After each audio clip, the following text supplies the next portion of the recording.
반갑습니다.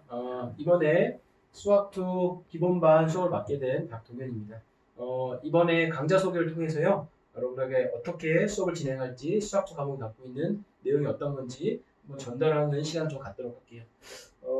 일단 수학2 과목은 작년에 여러분이 경험이 있던 사람들이 많겠지만, 주요 주제를 개념학습하고 이용하는 첫 번째 시간으로 강좌를 구성하고 있는데요.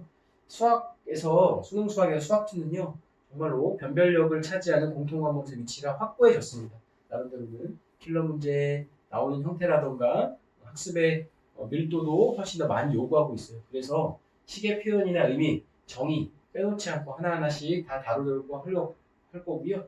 또 이제 유형화하는 작업을 같이 좀 했으면 좋겠습니다. 수학2라는 과목은 처음 보실 때 낯설지 않게 만드는 게 시험의 목적이거든요. 내가 이런 형태 식을 바꿔보고 그래프를 바꿔보고 표현을 바꿔보면서 본인이 자꾸 해석하고 추론하는 훈련을 지속적으로 할 수 있어야 되거든요. 그런 훈련을 하기 위한 초석을 만드는 시간이 될 것 같아요. 그래서 이번 수업의 핵심은 개념에 집중하는 수업이 될 거라서 개념적 이해가 부족한 학생들은 꼭 반드시 선택을 했으면 좋겠고요.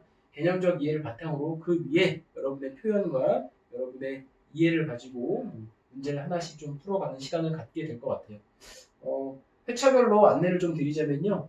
12회차까지 수업을 구성했고요. 12회차까지 가는 동안에 보시면 첫 번째 단원은 함수의 극한, 그 다음 미분법, 그 다음에 다항함수의 적분법 이렇게 구성되어 있고요.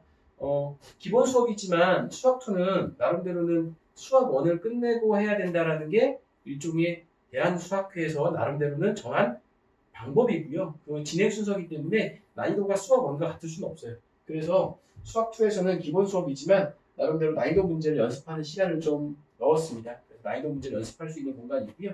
보통 어떻게 되어 있냐면 우리가 수능에서 22번이라고 하는 공통화의 마지막 주관식을 보면 조건제시형 형태의 미분법 문제가 출제가 되잖아요. 이번에도 그랬고 그거에 대한 연습도 하는 시간을 가질 거고요. 또 하나는 이제 작년에 미분이 나왔으면 그 다음에는 적분이 나올 차례가 되기도 하고 하잖아요. 그래서 다항함수 적분법을 가지고 있는 조건제시형의 해석형 연습으로 난이도 문제 연습을 넣어놓기도 했어요. 그 사이사이에는 당연히 빼놓지 말고 해야 할 각각의 구성 요소를 가지고 개념과 이해, 정리까지를 하게 될 것 같아요.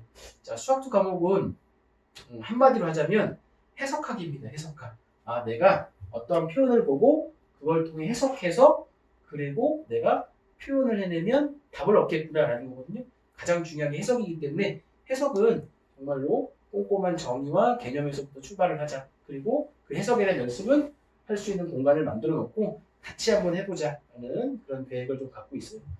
정리해서 말씀드리자면 일단 이트스 수학2의 정리교재를 사용할 겁니다. 여기에는 폐쇄형 컨텐츠와 그다음에 기출문제를 엄선해 놓은 문제가 있고요. 그리고 선생님이 지금 시기에 풀어야 할 문항이라고 구성되어 있는 나름대로는 개념의 문제, 해석의 문제까지 가 있는 그런 유인물을 가지고 수업을 진행할 거고요. 기본 수업이지만 이제 수학적 용어와 개념 정리를 하나로 구성해서 이걸 토대로 문항 연습까지 가는 게 목표입니다. 이 수업의 특징은 복습이 굉장히 중요해요. 다른 과목도 복습이 중요하겠지만 특별히 선생님의 수업은 복습이 왜 중요하냐? 여러분의 언어로 정리할 때까지 가서 누구에게 납득하고 이해갈 만한 설명까지 하는 수업, 그렇게 되는 게 목적이기 때문에 여러분이 복습에 좀 더 방점을 두고 하는 수업이 될 것 같습니다. 자, 아무튼 좋은 기회에 여러분하고 만나서 수업을 통해서 대화할 수 있는 기회를 얻었으면 좋겠어요. 여러분 감사합니다.